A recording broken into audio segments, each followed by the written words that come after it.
नमस्ते मिष्टी। जैसा कि आपने मुझे मानव कान का ये सुंदर चित्र भेजा है, मैं तुम्हें इसके बारे में विस्तार से बताता हूँ।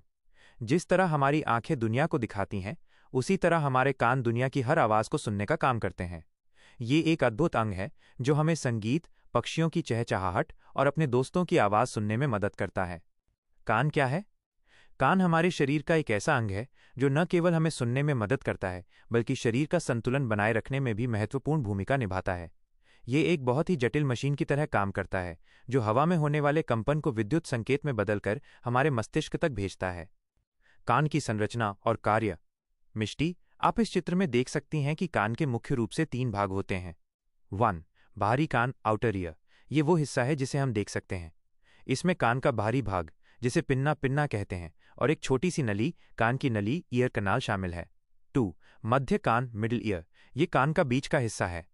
इसमें कान का पर्दा, ईयर ड्रम, और 3 बहुत छोटी हड्डियां, हथौड़ा, मालियस, निहाई इनकस और रकाब स्टेप्स होती हैं। 3. भीतरी कान, इनर ईयर। ये कान का सबसे अंदर का और सबसे जटिल हिस्सा है।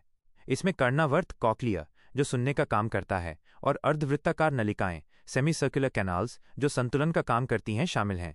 ध्वनि की यात्रा। चलो एक कहानी के रूप में समझते हैं कि ये कैसे काम करता है। 1. बाहरी कान में ध्वनि का प्रवेश।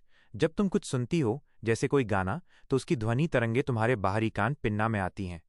ये पिन्ना एक फनल की तरह काम करता है, जो इन तरंगों को इकट्ठा करके कान की नली में भेजता है। 2. मध्य कान में कंपन। कान की नली से होकर ये तरंगे कान के पर्दे, ईयर ड्रम से टकराती हैं। जैसे ही ये पर्दे से टकराती हैं, ये पर्दा ढोल की तरह कंपन करने लगता है। आपका प्रश्न, गुरुजी, ये छोटी छोटी हड्डियां क्या करती हैं?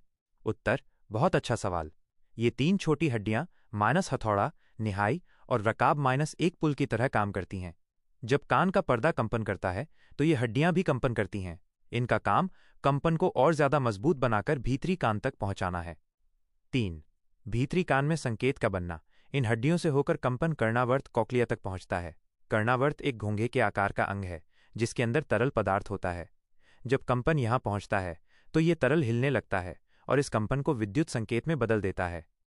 4. मस्तिष्क तक संकेत। ये विद्युत संकेत श्रवण तंत्रिका, ऑडिटरी नर्व के माध्यम से सीधे हमारे मस्तिष्क तक जाता है। मस्तिष्क इस संकेत को पढ़कर बताता है कि ये किस तरह की आवाज है, जैसे क्या ये किसी दोस्त की आवाज है या किसी गाने की। संतुलन का कार्य। कान का दूसरा महत्वपूर्ण काम शरीर का संतुलन बनाए रखना है। भीतरी कान में अर्धवृत्ताकार नलिकाएं, सेमी सर्कुलर कैनाल्स होती हैं, जिनमें भी तरल पदार्थ होता है। जब तुम चलती हो या अपना सिर हिलाती हो, तो ये तरल पदार्थ हिलता है। ये हिलना हमारे मस्तिष्क को बताता है कि हमारा शरीर किस स्थिति में है, जिससे हम सीधे खड़े रह पाते हैं और गिरते नहीं। कान की समस्याओं के लक्षण और प्रकार। अगर कान में कोई समस्या होती है, तो इसके कुछ लक्षण दिखाई देते हैं।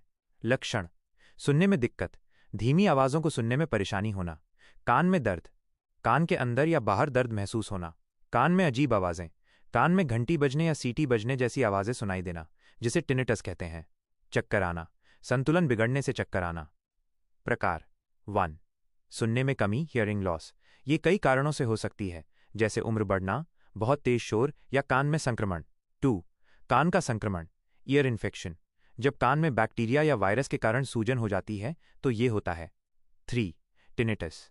टिनिटस कान में लगातार घंटी बजने या सीटी जैसी आवाज़ का सुनाई देना, जबकि बाहर ऐसी कोई आवाज़ ना हो। 4. वर्टिगो। वर्टिगो, संतुलन बिगड़ने के कारण चक्कर आना। उदाहरण: मान लो तुम बहुत तेज आवाज में संगीत सुन रही हो। अगर तुम इसे बहुत देर तक सुनती हो, तो तुम्हारे कान का पर्दा और अंदर की कोशिकाएं खराब हो सकती हैं, जिससे सुनने में दिक्कत हो सकती है। इसलिए हमें हमेशा धीमी आवाज में संगीत सुनना चाहिए। इस तरह हमारे कान सिर्फ सुनने का ही नहीं, बल्कि हमारे शरीर को संतुलित रखने का भी बहुत महत्वपूर्ण काम करते हैं।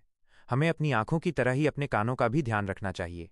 बहुत तेज आवाज से बचना और नियमित रूप से कानों की सफाई करवाना उन्हें स्वस्थ रखने के लिए जरूरी है। क्या तुम जानना चाहती हो कि हम कानों को कैसे सुरक्षित रख सकते हैं?